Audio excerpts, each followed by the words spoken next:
নমস্কাৰ, আপোনালোকে চাই আছে ডেইলী নিউজ ছিম্প্লিফাইড 18 আগষ্ট 2025, য'ত আমি APSC এক্সাম পইণ্ট অফ ভিউৰ পৰা যোনকেইটা গুৰুত্বপূৰ্ণ বাতৰি সেইকেইটা প্ৰতিদিনে আলোচনা কৰোঁ। আহকচোন আজি কোনকেইটা বাতৰি আমাৰ পৰীক্ষাৰ পইণ্ট অফ ভিউ ফালৰ পৰা গুৰুত্বপূৰ্ণ চাওঁ। প্ৰথম বাতৰিটো হৈছে ইভিকশ্যন ড্ৰাইভ ইন বিশ্বনাথ ডিষ্ট্ৰিক্ট, যিটো আমাৰ GS পেপাৰ 2 লগত জড়িত। দ্বিতীয়টো বাতৰি হৈছে Kamrup district join hand national drive to empower tribal community, এইটো আমাৰ GS পেপাৰ 2 লগত জড়িত। 3 নম্বৰ বাতৰি হৈছে আছাম ডিফেন্স কৰিডৰ, এইটো হৈছে আমাৰ GS পেপাৰ 5 আছাম স্পেচিফিক পেপাৰখন লগত খুবেই ইম্পৰ্টেণ্ট। 4 নম্বৰটো হৈছে cloud burst in Jammu and Kashmir and Arunachal Pradesh, এইটো আমাৰ GS পেপাৰ 1 আৰু 3 কাৰণে খুবেই গুৰুত্বপূৰ্ণ বাতৰি। আৰু 5 নম্বৰটো হৈছে নেক্সট জেন GST, এইটো আমাৰ ইণ্ডিয়ান ইকনমি পইণ্ট অফ ভিউৰ পৰা গুৰুত্বপূৰ্ণ বাতৰি। আহকচোন এতিয়া এটা এটাকৈ আমি বাতৰিকেইটা চাওঁ।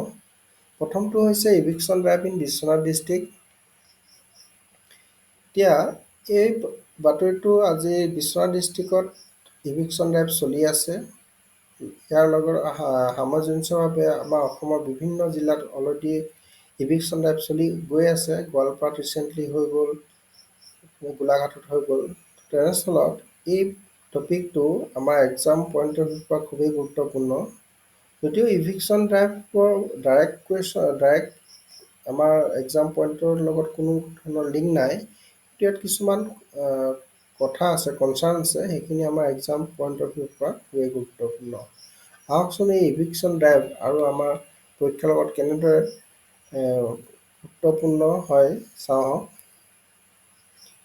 এতিয়া প্ৰথম কথা হ'ল ইভিকশ্যন ড্ৰাইভটো বহুত সংখ্যকে বুলডোজাৰ জাষ্টিছ বুলিও অভিহিত কৰে, কাৰণ ইয়াত বুলডোজাৰবিলাক লৈ অৰ্থাৎ JCB লৈ যিবিলাক ইলিগেল অকুপায়াৰ আছে, চৰকাৰে সেইবিলাক ধ্বংস কৰি আমাৰ বেদখলকাৰীসকলৰ মাটিবিলাক চৰকাৰে হস্তগত কৰিছে আৰু গভৰ্ণমেণ্টৰ কিছুমান প্ৰজেক্টত ব্যৱহাৰ কৰা গৈছে। এতিয়া বুলডোজাৰ জাষ্টিছনো কি? এইটো হৈছে একটা instant mechanism by the executive power in a states. এতিয়া বুলডোজাৰ জাষ্টিছ যদিও বহুত ক্ষেত্ৰত ভাল, বহুত ক্ষেত্ৰত বেয়া বুলি বিচাৰ কৰা হয়, তথাপিও কিছুমান কোৰ কনচাৰ্ণ এৰিয়া আছে যিবিলাক আমাৰ এক্সাম পইণ্টৰ পৰা গোটেই জনা জৰুৰী। প্ৰথম ইছ্যুটো হৈছে ইয়াত erosion of due process of law. এটা একশ্যনৰ যিটো ডিউ প্ৰচেছ হ'ব লাগে, সেই প্ৰচেছটো ইয়াত সাধাৰণতে দেখা নাযায়। ইয়াত মেইনলি এক্সিকিউটিভ চুপ্ৰিমেচি ফালৰ পৰা আৰু পাৰ্টি আৰু এফেক্টেড পাৰ্টি কোনো ফেয়াৰ ট্ৰায়েল ইয়াত হোৱা দেখা নাযায়। 2 নম্বৰ ইছ্যুটো হৈছে ইন'চেণ্ট ইগন'ৰ্ড। ইয়াত সাধাৰণতে দোষী হোৱাৰ আগতে বা কনভিকশ্যন হোৱাৰ আগতেই তেওঁলোক যে এজন দোষী সেইটো বিচাৰ কৰি তেওঁলোকক একচুৱেলি এইটো ইভিকশ্যন ড্ৰাইভটো কেৰি আউট কৰা হয়। 3 নম্বৰটো হৈছে কালেক্টিভ পানিছমেণ্ট এটা এৱাৰ্ড কৰা হয়। গোটেই গাঁওখনে বা গোটেই এটা চুবুৰীয়ে এই ইভিকশ্যন ড্ৰাইভৰ ফলত ক্ষতিগ্ৰস্ত হয় একচুৱেলি। লগতে এই আণ্ডাৰমাইন প্ৰিন্সিপাল অফ ছেপাৰেশ্যন পাৱাৰ, যিটো আমাৰ সংবিধানত ছেপাৰেশ্যন পাৱাৰ যিটো প্ৰিন্সিপাল আছে, জুডিচিয়াৰী, এক্সিকিউটিভ, লেজিছলেটিভ, সেই বস্তুটো ইয়াত এক্সিকিউটিভে ছুপাৰচিড অফ দ্য জুডিচিয়াৰী হিচাপে আমি দেখিবলৈ পাওঁ।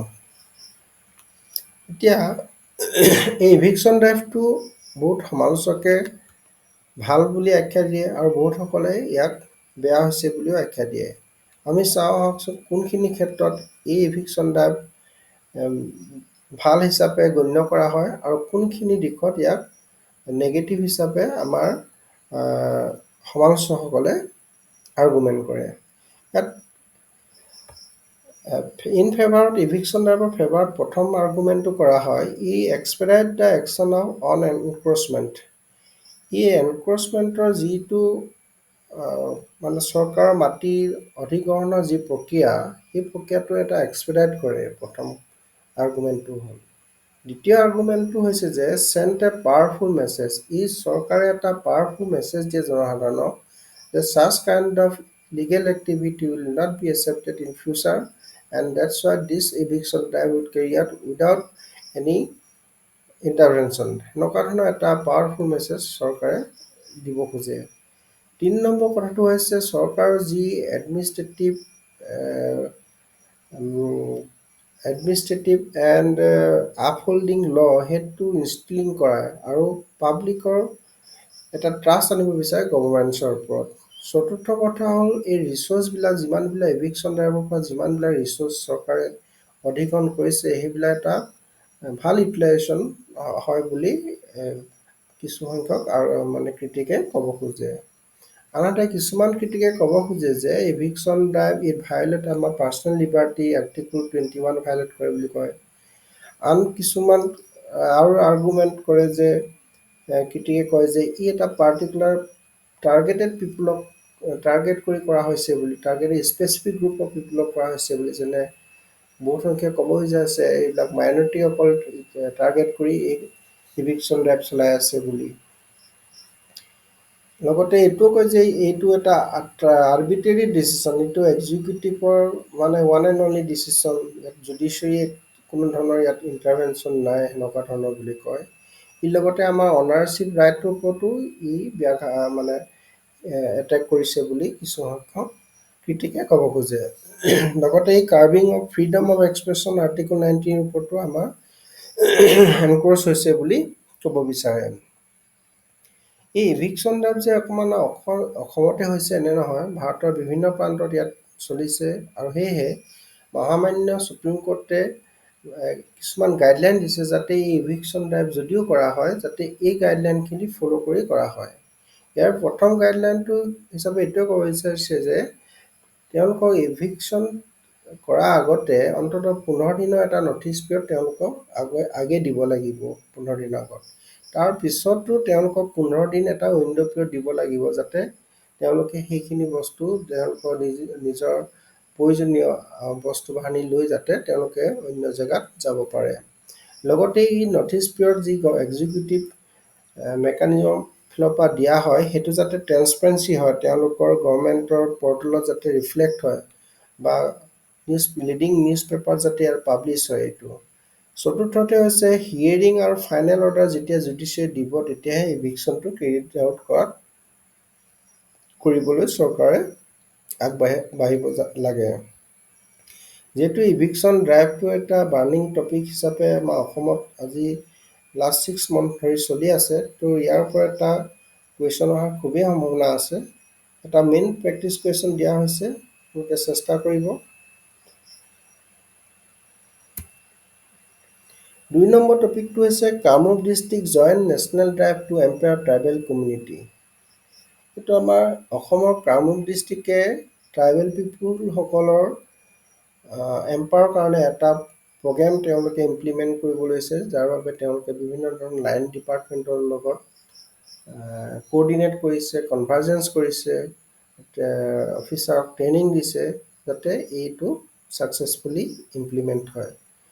এই টপিকটো আমাৰ GS paper 2 Indian polity upliftment of marginal section এই টপিকটোৰ লগত জড়িত আৰু এইটোত যদিও মেইনছত বাই ৰেফাৰেঞ্চ হিচাপে ইউজ কৰিব পাৰি, তথাপি এইটো প্ৰিলিমছৰ কাৰণে খুব গুৰুত্বপূৰ্ণ বাতৰি। এইটো হৈছে আদি কৰ্ময়োগী অভিযান বুলি এটা নেশ্যনেল লেভেলৰ অভিযান আছে, যিটো আমাৰ কামৰূপ জিলাই অলৰেডি ইয়াত ইমপ্লিমেণ্ট কৰাৰ কাৰণে ইনিচিয়েট কৰিছে। তো আদি কৰ্ময়োগী অভিযাননো কি আচলতে? এইটো হৈছে এটা নেশ্যনেল মিছন, 2000 জুন মাহৰ 25 তাৰিখে ministry of tribal affair launch কৰিছে to instant the responsive government in tribal dominated area. অৰ্থাৎ যিবিলাক ট্ৰাইবেল ডমিনেটেড এৰিয়া আছে তাত গভৰ্ণমেণ্টৰ যি গভৰ্ণমেণ্টছ সেইটো ৰেছপঞ্চিভ হোৱাৰ কাৰণে এইটো মানে লঞ্চ কৰা হৈছে।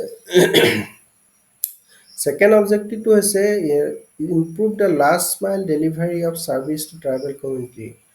অৰ্থাৎ চৰকাৰৰ বিভিন্ন ধৰণৰ যি কাৰ্য আছে, অৰ্থাৎ আঁচনি আছে, সেইটো যাতে শেষ প্ৰান্তত থকা ট্ৰাইবেল কমিউনিটিজনেও যাতে এইটো এক্সেছ কৰিব পাৰে বা ইয়াৰ সুবিধা গ্ৰহণ কৰিব পাৰে, তাৰ বাবে এই আঁচনিটো চলোৱা হৈছে।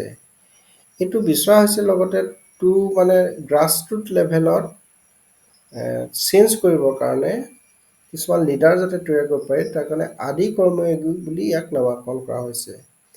ইটো আমাৰ গোটেই ৰাজ্যতে লগতে ইউনিয়ন টেৰিটৰীৰ পৰা আদি কৰি 550খন জিলা আৰু 3000 ব্লকত পালন কৰা হ'ব।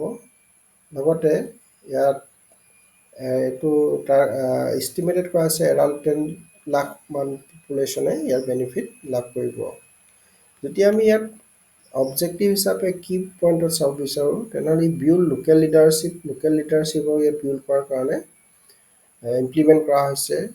Two strength last mile delivery already এইটো কৰা হৈছিল, লাষ্ট মাইল ডেলিভাৰীৰ কাৰণে যি গভৰ্ণমেণ্ট স্কিমছ আছে, আৰু কমিউনিটি চেণ্ট্ৰিক গভৰ্ণমেণ্টছ প্ৰমোট কৰিবৰ কাৰণেও এইটো আঁচনি পালন আৰম্ভ কৰা হৈছে। এইটোৱে নিউজ, এইটোৱে প্ৰিলিমছৰ কাৰণে ইম্পৰ্টেণ্ট। 3 নম্বৰটো হৈছে আছাম ডিফেন্স কৰিডৰ। এইটো আমাৰ Assam paper GS paper 5 Assam specific পেপাৰৰ কাৰণে খুবেই গুৰুত্বপূৰ্ণ, লগতে আগন্তুক আহিবলগীয়া প্ৰিলিমছ পৰীক্ষাৰ কাৰণে গুৰুত্বপূৰ্ণ বাতৰি। এইটো আজি খুব ধুনীয়া আৰ্টিকুল দিছে আমাৰ আছাম ট্ৰিবিউনত, আপোনালোকে এবাৰ পঢ়ি চাব পাৰে। গোটেই ডিটেইলছ কি ধৰণে ডিফেন্স কৰিডৰ হ'লে অসমখন আগবাঢ়িব বা কি ধৰণৰ চেলেঞ্জখিনি আগত আছে আৰু কেনেকৈ টেকেল কৰি আগলৈ আগবাঢ়ি যাব পাৰিব বা ডিফেন্স কৰিডৰটো ছাকচেছফুলি ইমপ্লিমেণ্ট কৰিব পাৰিব, সেই বিষয়ে ধুনীয়াকৈ ইয়াত লিখা হৈছে। চাওকচোন ইয়াত কি আছেনো, ডিফেন্স কৰিডৰ মানেনো কি? ডিফেন্স কৰিডৰ হৈছে industrial corridor or defense corridor is a designated geographic region strategically planned to boost domestic manufacturing of defenses and aerospace equipment. This corridor aims to foster a robust ecosystem for defense productions, reducing import dependence and promoting self-reliance in the defense sector. থুলমূলকৈ ক'বলৈ এইটোৱে যে ডিফেন্সৰ ক্ষেত্ৰত আমাৰ যাতে স্বকীয় উৎপাদন হয়, ডিফেন্স ইকুইপমেণ্টবিলাক, আৰ্মছ, এমিউনিশ্যনছ, এৰ'স্পেচৰ যি ইকুইপমেণ্ট, লগতে আমি স্বনিৰ্ভৰশীল হওঁ, আমদানি বেছি নকৰোঁ, সেইটোৱে আচলতে ডিফেন্স কৰিডৰৰ মুখ্য উদ্দেশ্য। যদি আমি ডিফেন্স কৰিডৰ ক'ত আছে যদি চাওঁ, সদ্যহতে ভাৰতত উত্তৰ প্ৰদেশ আৰু তামিলনাডুত অলৰেডি ইষ্টাব্লিছ হৈ গৈছে আৰু ফাংচনিং হৈ আছে। মহাৰাষ্ট্ৰতো অলৰেডি হৈ আছে আৰু অসমত জাষ্ট প্ৰপ'জ হৈছে। এই গোটেই 4টা জেগাত যেতিয়াই এইটো সম্পূৰ্ণ হৈ উঠিব, আমাৰ ভাৰতৰ যি ভৌগোলিক আৰু ৰণনীতিৰ ফালৰ পৰা যি গুৰুত্বপূৰ্ণ ৰাজ্য, সেই ৰাজ্যকেইখনত এটা চাৰিকোণীয়া এটা ধুনীয়াকৈ আমাৰ ডিফেন্স কৰিডৰৰ কাম ষ্টাৰ্ট হৈ যাব। ইয়াত যদি আমি বেনিফিট হিচাপে চাওঁ, প্ৰথম কথা হ'ল ইয়াৰ বৰ্ডাৰ ইনফ্ৰাষ্ট্ৰাকচাৰ আৰু আমাৰ যি মিলিটাৰী অপাৰেশ্যন আছে তাক ছাপোৰ্ট কৰিব ডিফেন্স কৰিডৰে। দ্বিতীয়তে আমাৰ ভাৰত চৰকাৰৰ যি USD 25 বিলিয়নৰ ডিফেন্স প্ৰডাকশ্যনৰ যি টাৰ্গেট আছে 2025 চনত, সেইটো ইয়াত ফুলফিল কৰাত সহায় হ'ব। আৰু যিহেতু আমাৰ অসমখন এটা বিশেষ ষ্ট্ৰেটেজিক লোকেশ্যনত আছে, তো ইয়াৰ পৰা ডিফেন্স ইকুইপমেণ্ট প্ৰডাকশ্যন কৰি আমাৰ ডমেষ্টিক ডিমাণ্ডখিনি ফুলফিল কৰাৰ উপৰিও ছাউথ এছিয়ান কাণ্ট্ৰিবিলাকতো ইয়াত ৰপ্তানি কৰাৰ যথেষ্ট সম্ভাৱনা দেখা পোৱা যাব। লগতে এমপ্লয়মেণ্ট জেনেৰেশ্যনটো সহায় কৰিব। আমাৰ বহুতখিনি ইয়াত ইঞ্জিনিয়াৰিঙৰ যি আছে, ইঞ্জিনিয়াৰিং হওক, নেনো টেকন'লজি হওক, এই গোটেইখিনি যদি ইউথে স্কিল ইয়াত প্ৰয়োগ কৰিব পাৰি, তেনেহ'লে এমপ্লয়মেণ্ট জেনেৰেশ্যন হ'ব। ইয়াৰ লগতে আমাৰ এক্সিষ্টিং যি ইক'ছিষ্টেম আছে গোটেই ইঞ্জিনিয়াৰিঙৰ, সেইটো আপোনাৰ ভাল ধৰণে লিভাৰেজ কৰিলে ডিফেন্স মেনুফেকচাৰিঙৰ এটা যি FDI মানে ইনভেষ্টমেণ্ট আহিবলগীয়া আছে, সেইখিনিও আহিব আগন্তুক দিনত। যদিও যথেষ্টখিনি আমাৰ বেনিফিট দিব, ইয়াত কিন্তু ইমপ্লিমেণ্ট কৰা কিছুমান চেলেঞ্জেছ আছে, যেনে land acquisition, environmental clearance, lack of skill man power, robust transportation system, reliable power supply. এই চেলেঞ্জখিনি যদি আমি টেক আপ কৰিব পাৰোঁ, তেনেহ'লে আমাৰ ডিফেন্স কৰিডৰে বেনিফিটখিনি প্ৰদান কৰিব। তাৰ কাৰণে আমাৰ অসমে কৰিবলগীয়া কামখিনি প্ৰথমে কৰিব লাগিব যে ছিংগুল উইণ্ড' ছিষ্টেম ছেটআপ কৰিব লাগিব, যাতে কোনো ধৰণৰ কোনোবা কোম্পানী আহিলে যদি ইনভেষ্টমেণ্ট কৰিব বিচাৰে যাতে ইটো এটা ডিপাৰ্টমেণ্টলৈ যাব নালাগে, সিটো এটা ডিপাৰ্টমেণ্ট যাব নালাগে আমুক কাগজৰ ক্লিয়াৰেঞ্চৰ কাৰণে। তো আমাৰ স্কিল মেন পাৱাৰৰ যিটো গেপ আছে সেইটো ফুলফিল কৰিবৰ কাৰণে স্কিল ডেভেলপমেণ্ট কৰিব লাগিব। লগতে সেই ডিফেন্স কৰিডৰৰ গোটেই চাৰাউণ্ডিংটো ইক'ছিষ্টেমটো এটা স্পেচিয়েল ইকনমিক জ'ন হিচাপে ইয়াক কনচিডাৰ কৰি যিখিনি ফাইনেন্সিয়েলি ইকনমিক জোন হিচাপে ডিক্লেয়াৰ কৰিলে যিখিনি ফাইনেন্সিয়েল হওক বা এডমিনিষ্ট্ৰেটিভ সুবিধা পাব সেইটো এড কৰিব লাগিব। লগতে বৰ্তমান চলি থকা যিখিনি মেক ইন ইণ্ডিয়া, PLI, আত্মনিৰ্ভৰ ভাৰত, সেই গোটেইখিনি বস্তু যদি ইয়াত ইণ্টিগ্ৰেট কৰা হয় তেনেহ'লে এই ডিফেন্স কৰিডৰ প্ৰজেক্টটো ভালদৰে ইমপ্লিমেণ্ট কৰিব পৰা যাব। তাৰ লগতে পলিটিকেল উইলনেছ আৰু আমাৰ ব্যুৰক্ৰেটিক ইফিচিয়েঞ্চি, ইণ্ডাষ্ট্ৰি কমিটমেণ্ট এইখিনি কথা ফুলফিল কৰিলে মানে এইটো আগন্তুক দিনত ডিফেন্স কৰিডৰে আমাৰ অসমখনৰ লগতে ভাৰতক গুৰুত্বপূৰ্ণ ভূমিকা পালন কৰিব। যিহেতু এইটো এটা অসমৰ ইম্পৰ্টেণ্ট টপিক, ইয়াত মেইনছত অহাৰ খুবেই সম্ভাৱনা আছে। এটা মেইনছ প্ৰেক্টিছ কুৱেশ্যন দিয়া হৈছে, what are the significance of Assam defence corridor and how it will avert India from dual threat. এইটো এটা 10 মাৰ্কৰ কুৱেশ্যন, চেষ্টা কৰিব, অলৰেডি হিণ্টছখিনি দিয়া আছে। 4 নম্বৰ টপিকটো হৈছে cloud burst and landslide in Jammu and Kashmir. এইটো আমাৰ GS পেপাৰ 1 আৰু 3 কাৰণে গুৰুত্বপূৰ্ণ টপিক। ক্লাউড ব্ৰাষ্ট 17 আগষ্ট তাৰিখে জম্মু কাশ্মীৰত ক্লাউড ব্ৰাষ্ট হৈ 7 জনৰ অলৰেডি মৃত্যু হৈছে। তাৰ আগতো উত্তৰাখণ্ডত হৈছে। লগতে যোৱাকালি আমাৰ অৰুণাচল প্ৰদেশতো এইটো দেখিবলৈ পোৱা গৈছে ফেন'মেননটো। একচুৱেলি এতিয়া ক্লাউড ব্ৰাষ্টনো কি সেইটো আমি জানি ল'ব লাগিব। যেতিয়া খুব ইণ্টেন্স ৰেইনফল হয় কোনো জেগাত 10 চেণ্টিমিটাৰৰ ওপৰত, তেতিয়া সেইটো সাধাৰণতে ক্লাউড ব্ৰাষ্ট হিচাপে গণ্য কৰা হয়। আৰু যদি সেইটো হাফ কিলোমিটাৰ যদি 5 চেণ্টিমিটাৰ ৰেইনফল হয় তেতিয়াও এইটো আমি ক্লাউড ব্ৰাষ্ট হিচাপে গণ্য কৰা হয়।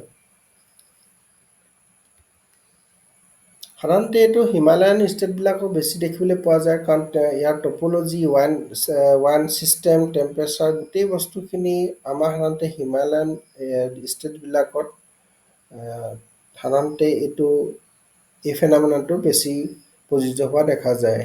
সাধাৰণতে আৰু এই ক্লাউড ব্ৰাষ্ট হোৱাৰ লগে লগে এক্সটেনচিভ ৰেইনফল হয়, লগতে এই লেণ্ডশ্লাইডো কৰে, আমাৰ বানপানীও লৈ আনে, আৰু লগতে বানৰ লগত পলসো ইয়াত লগত লৈ আনে। আৰু আমাৰ যিখিনি ডাউন ষ্ট্ৰীমত থাকে মানুহ, সেইখিনি তাৰ বাবে যথেষ্ট ক্ষতিগ্ৰস্ত তথা লাইফো ইয়াত লষ্ট হ'বলগীয়া হয়। এতিয়া ইয়াৰ মিটিগেশ্যন কেনেকৈ কৰিব পাৰি সেইটো চাওঁ আহক। এই প্ৰথম কথা, আৰ্লি ৱাৰ্ণিং ছিষ্টেম থাকিব লাগিব। আৰবান প্লেনিং আৰু ইনফ্ৰাষ্ট্ৰাকচাৰ যি ডেভেলপমেণ্ট সেইটো এটা সুপ্ৰক্ৰিয়া হ'ব লাগিব। এটা যাতে উত্তৰাখণ্ডত য'ত যেনেকৈ মন গৈছিলে এনেকৈ ঘৰ যাতে নবনায় বা কনষ্ট্ৰাকশ্যন নহয়, সেইটো এটা আৰবান প্লেনিং এণ্ড ইনফ্ৰাষ্ট্ৰাকচাৰ ডেভেলপমেণ্টটো এটা ছিষ্টেমেটিক ৱে হ'ব লাগিব। ৱাটাৰশ্বীড মেনেজমেণ্ট কৰিব লাগিব। লগতে ৰিফৰেষ্টেশ্যন আৰু গ্ৰীণ ইনফ্ৰাষ্ট্ৰাকচাৰ ডেভেলপমেণ্ট কৰিব লাগিব, যাতে এই ক্লাউড ব্ৰাষ্টটোৰ পৰা আমি হাত সাৰি থাকিব পাৰোঁ। লগতে ডেফিনেটলি এৱাৰনেছ আৰু এডুকেশ্যন হ'বই লাগিব। ছাষ্টেইনেবল লেণ্ড ইউজ সেইটো এটা হ'বই লাগিব। আৰু ইণ্টাৰনেশ্যনেল কোঅপাৰেশ্যন এই ক্ষেত্ৰতো যথেষ্ট প্ৰয়োজনীয়। এইখিনি আছিল ক্লাউড ব্ৰাষ্টৰ ওপৰত মোটামুটি এটা আইডিয়া। আশা কৰিছোঁ আপোনালোকে এইটো টেকেল কৰিব পাৰিব ক্লাউড ব্ৰাষ্টৰ ওপৰত কুৱেশ্যন আহিলে মানে। নেক্সট টপিকটো হৈছে নেক্সট জেন GST। এইটো সৰু টপিক ইণ্ডিয়ান ইকনমিক পইণ্টৰ ফালৰ পৰা।